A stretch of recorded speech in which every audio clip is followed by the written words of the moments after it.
అందరికీ నమస్కారం అండి. అందరూ ఎలా ఉన్నారు? నేను బాగున్నాను. మీరు బాగున్నారని అనుకుంటున్నాను. ఇంకా బాగుండాలని కోరుకుంటున్నాను. మేము కాకినాడకి బయలుదేరి వెళ్ళామన్నమాట అండి. నేను, మా వారు, మా మరిది గారు ఎర్లీ మార్నింగే బయలుదేరి భీమవరం నుంచి కాకినాడ చేరుకున్నాము. అందుకు సంబంధించిన వీడియో అంతా కూడా నిన్ననే అప్లోడ్ చేశాను కదండి.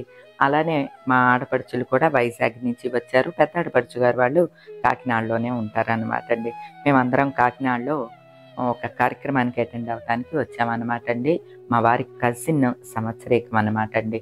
అందువల్ల మేమందరం అక్కడికి అటెండ్ అవ్వడానికి వచ్చాము. అలానే ఆ కార్యక్రమం నుంచి మేము ఒక వృద్ధాశ్రమానికి బయలుదేరి వెళ్తున్నాం అన్నమాట అండి.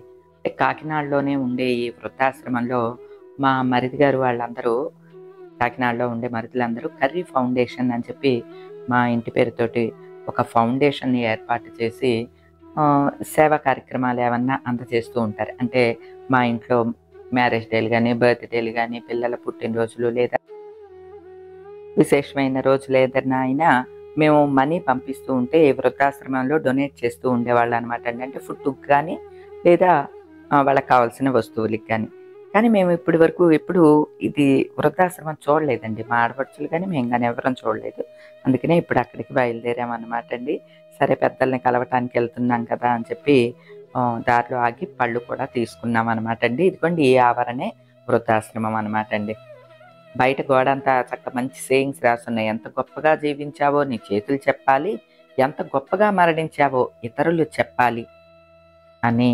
మీరు చేసే సాయం చిన్నదే కావచ్చు, కానీ ఆ సాయం పొందిన వారి మనసులో దేవుడు అయిపోతారు అని.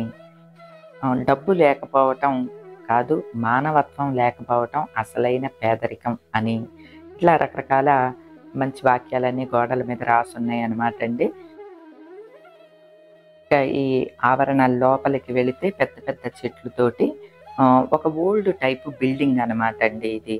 ఇందులో ఒక 50 మంది వరకు వృద్ధులు ఉన్నారు. అంటే వాళ్ళకి షెల్టరు, ఫుడ్డు అన్నీ వసతి అన్నీ కూడా ఇక్కడే ఉంటాయి అన్నమాట అండి. అంటే వృద్ధులు అయిపోయిన తర్వాత ఎవరు లేని వాళ్ళు, లేదా కొంతమంది పిల్లలున్న చూసే వీలు లేని వాళ్ళు, దూరంగా ఉన్నవాళ్ళు, కనీసం ఫుడ్ కూడా దొరక్క ఇబ్బంది పడేవాళ్ళు, షెల్టర్ లేని వాళ్ళు, ఇలాంటి వాళ్ళందరికీ కూడా ఇక్కడ భోజన సదుపాయం, అలానే వసతి సదుపాయం, వాళ్ళు ఉండటానికి కూడా షెల్టరు అంతా కూడా ఉందన్నమాట అండి. ఆవరణ లోపలికి అడుగు పెట్టడమే బోర్డు చూసి నాకు చాలా ఆనందం కలిగిందండి. ఆనంద నిలయం అని అక్కడ రాసుందనమాట బోర్డు. దీని పేరు ఆనంద నిలయం అంటండి. మన ఇంటి పేరే అని చెప్పి చాలా ఆనందించానండి నేను కూడాని.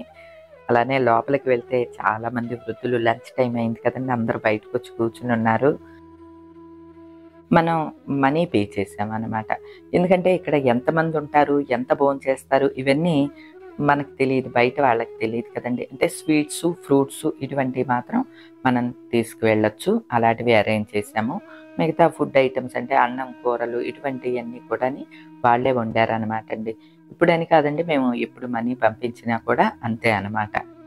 దానికి కారణం చెప్పాను కదండి, వారు అక్కడ ఉన్న వాళ్ళు ఎంత తింటారో ఇటువంటివన్నీ మనకు తెలియదు కదా, అందుకని. సరే లోనకి వెళ్ళి చూద్దామని అని చెప్పి లోపలికి వెళ్తే ఇదిగోండి ఇలా ఉంటుంది అనమాట అండి. అది ఒక ఓల్డ్ బంగ్లా అనమాట అండి. ఇది ఓన్ బంగ్లా కాదట వాళ్ళది, రెంట్కే ఉంటున్నారంటండి. ఇలాగా ఎవరి కాళ్ళకి మంచాలు ఉన్నాయి. ఇక్కడ ఉన్న వాళ్ళు చాలా మటుకు అండి వాళ్ళ పనులు వాళ్ళు చేసుకోలేని వాళ్ళే ఉన్నారండి. కొంతమంది వాళ్ళ పనులు వాళ్ళు చేసుకోగలరు. కొంతమంది అయితే కనీసం భోజనం కూడా వాళ్ళు సొంతంగా చేయలేరంటండి, తినిపించాలంట వాళ్ళకి. అలానే ఆరోగ్యం సరిగా లేని వాళ్ళు, కనీసం బయటకు వచ్చి భోజనం కూడా చేయలేని వాళ్ళు ఇలా కూడా ఉంటారనమాట అండి. అసలు వాళ్ళందరినీ చూస్తే మనసంతా వికలమైపోయిందండి. అలానే వీరందరికీ అంత సపర్యలు చేస్తున్న వారిని చూస్తే మాత్రం మనసంతా ఆనందంతో ఉప్పొంగిపోయిందండి. ఇలాంటి గొప్పవాళ్ళు ఉండబట్టే ఇంకా మనం మనగలుగుతున్నాము అని అనిపించింది. ఎందుకంటే అందరికీ మనసులో సేవ చెయ్యాలి, ఎదుటి వాళ్ళకి అంతో ఇంతో సహకారం అందించాలని ఉంటుందండి, ప్రతి ఒక్కరికి ఉంటుంది. కాకపోతే అవకాశం అందరికీ దొరక్కపోవచ్చు, అంతే కదండి. ఇలా పెద్దలకి సేవ చేయాలని మనసులో ఉంటుంది, కానీ ప్రాక్టికల్గా వచ్చేసరికి అది వర్కౌట్ అవ్వదండి. అసలు మనం ఈ ఏజ్కే కాళ్ళ నొప్పులు, కీళ్ళు నొప్పులు అని అంటూ ఉన్నాం కదండి. అలాంటిది ఇంత వృద్ధుల్ని, ఇంతమందిని కంటి పాపల్లాగా చూడటం, సాకటం అనేది మాత్రం చాలా చాలా గొప్ప విషయంగా నాకు అనిపించిందండి. మనం ఎవరమైనా సరే ఆర్థిక సహాయం చేయగలమేమో గానీ, సపర్యలు మాత్రం చేయలేమండి. అది మనం ఉన్నదున్నట్టు ఒప్పుకు తీరాల్సిందే. అలా చేసే వాళ్ళని మనం అంతో ఇంతో ప్రోత్సహించాలండి. అలానే ఇక భోజనం టైం అయింది కదండీ! లంచ్ అంతా ప్రిపేర్ చేసి బయటే ఉంచారనమాట. పళ్ళు ఒక్కొక్క కమలా పండు మాత్రం ఇచ్చేయండి. మిగతావన్నీ నేను ఫుడ్‌లో పెడతాము అనన్నారు. ఇదిగోండి వాళ్ళ ఫుడ్ అయితే ఇలా అరేంజ్ చేశారనమాట. రైసు, పప్పు, పచ్చడి, సాంబారు, కూర, అప్పడాలు, అరటిపండు, తర్వాత ఒక స్వీటు, పులిహార ఇట్లా ఇవన్నీ కూడా రెడీ చేసి ఉంచారనమాట అండి. ఒక్కొక్కళ్ళకి ప్లేట్‌లో పెట్టేసి తినగలిగిన వాళ్ళందరూ బయటకొచ్చే కూర్చున్నారు కాబట్టి వాళ్ళకి అందచేసేయటమే అనమాట అండి. ఇగోండి ఈ వృద్ధాశ్రమాన్ని మెయింటైన్ చేసేది వీరే అనమాట అండి. మొత్తం కుటుంబం అంతా కూడా డెడికేటెడ్‌గా ఈ వృద్ధులందరినీ చూడటానికే వాళ్ళు నిర్ణయం చేసుకున్నారనమాట అండి. అంటే ఏదో ఫుడ్ అందజేయటం ఒక్కటే కాదండి. వారికి ఆహ్, స్నానపానాదులు చేయించడం ఇలాంటివి కూడా ఉంటాయి కదండీ! కొందరు సొంతంగా వాళ్ళ పనులు వాళ్ళు చేసుకోగలుగుతున్నా చాలా మటుకు వాళ్ళకండి కొంచెం ఆరోగ్య సమస్యలని, వాళ్ళ పనులు వాళ్ళు చేసుకోలేని వాళ్ళు ఇలా ఉన్నారనమాట అండి. వారందరినీ కూడా చాలా జాగ్రత్తగా చూస్తూ ఉంటారనమాట అండి. ఇక అందరికీ ఆవిడే ప్లేట్‌లో పెట్టిస్తుంటే, మేము ఒక్కొక్కళ్ళకి కొంతమందికేదో అందచేసామనమాట అండి. అలానే మా బంధువులు కూడా వచ్చారు కదండీ! వారందరూ అక్కడికక్కడ తీసి మనీ డొనేట్ చేశారనమాట అండి. అసలు మేము అక్కడికి వెళ్ళి వాళ్ళని పలకరించంగానే అండి, వాళ్ళ మొఖాలు మతాబుల్లాగా వెలిగిపోయినాయనమాట. అంటే మనల్ని చుట్టాలొచ్చారు మన ఇంటికి, మనల్ని మాట్లాడిస్తున్నారు, పలకరిస్తున్నారు అన్నట్టుగా ఎంత ఆనందపడిపోయారోనండి. కొన్నండి మనం అనుభవపూర్వకంగానే తెలుస్తాయి. వారి ముఖంలో ఉండే ఆనందం గాని, అంటే వాళ్ళు మిస్ అయిందేదో ఎప్పుడూ వీళ్ళే ఉంటారు కదండీ పెద్దలు. ఎవరన్నా బయట నుంచి వచ్చారనుకోండి, వాళ్ళతో 4 కబుర్లు చెప్తే చాలా సంతోషిస్తారనమాట అండి. నిజంగా ఆహ్, మనం ఏమీ ఇవ్వలేనప్పుడు ఇలాంటివైనా చెయ్యొచ్చండి. ఇవ్వగలిగితే భగవంతుడు ఇచ్చిన దానిలో కొంత సహాయం చేయటం అనేది మంచి విషయమే. అది కూడా వీలవ్వకపోతే కనీసం వాళ్ళని పలకరించైనా ఆనందపరచొచ్చు కదా! అని అనిపించిందండి.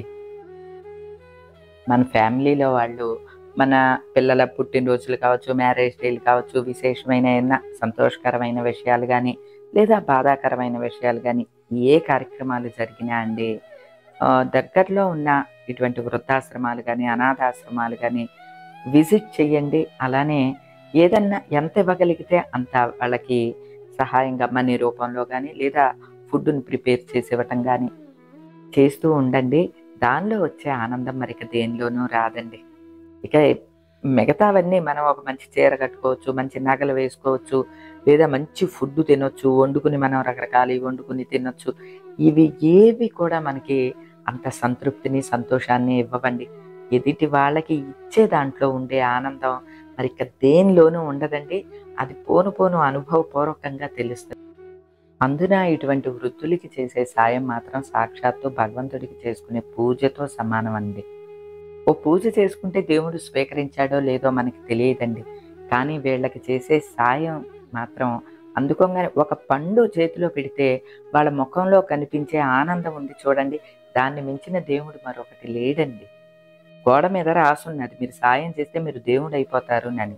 మనం దేవుడు అవుతామో లేదో తెలీదు గానండి. సాయం పొందినప్పుడు వాళ్ళ మొఖంలో మాత్రం నాకు దేవుడు కనిపించాడండి. మన ఫ్యామిలీలో అందరికీ కూడా అండి ఎదుటి వాళ్ళకి సాయం చేయాలనే మనస్తత్వం ఉందండి. నాకు తెలుసు. ఎందుకంటే మీరు పెట్టే కామెంట్స్‌లో నాకు అర్థమైపోతూ ఉంటుంది. అందరికీ సాధ్యం కాకపోవచ్చు. కానీ ప్రయత్నించైనా సరే మీ దగ్గరలో ఉన్న ఇటువంటి వృద్ధాశ్రమాలు గానీ, అనాథాశ్రమాలకు గానీ ఒక్కసారి విజిట్ చేస్తే మనకు అర్థమైపోతుంది. ఏదన్నా విశేషం ఉన్నప్పుడు వారికి డొనేట్ చేయటం అలవాటు చేసుకుందామండి మనం అందరం కూడాని. అలానే ఆల్రెడీ మన ఫ్యామిలీలో ఎవరన్నా ఇటువంటి చారిటీస్, డొనేషన్స్ ఇస్తూ ఉంటే గనక, ఏ సందర్భంలో ఎటువంటియి ఇస్తున్నారు అనేది కూడా కొంచెం కామెంట్ సెషన్‌లో పెట్టండి. ఎందుకంటే ఒక ఐడియా ఉంటుందనమాట. ఓహో! ఇవి కూడా ఇవ్వొచ్చనమాట అని చెప్పి. అలానే ఈసారి పలానా రోజున మేము కూడా చెయ్యాలనుకుంటున్నాము. వీలైనప్పుడు మంచి కార్యక్రమం చెయ్యాలనుకుంటున్నాం అనేవాళ్ళు కూడా తప్పకుండా కామెంట్ పెట్టండి. ఎందుకంటే మనల్ని చూసి ఏ ఒక్కరు ఇన్‌స్పైర్ అయినా సరే మనకి చాలా హ్యాపీగా అనిపిస్తుంది కదండీ! అక్కడ పెద్దలందరిని చూస్తే నాకు ఒకటే అనిపించిందండి. భగవంతుడు ఎందుకు వీరికి ఇంత ఆయుష్ ఇచ్చి వాళ్ళ జీవితాలతో ఆడుకుంటున్నాడు. చాలా చిన్న వయసు వాళ్ళనేమో అర్ధాంతరంగా తీసుకెళ్ళిపోతున్నాడు. ఆయన ఆట ఏంటో మనకి తెలీదు కదా! అనని కొంత బాధతో, కొంత ఆనందంతో ఇంటికి వెనుతిరిగామనమాటండి. ఈ రోజుకైతే ఇదేనండి. మరో మంచి వీడియోతో మళ్ళీ కలుస్తాను. అప్పటి వరకు ఉంటానండి.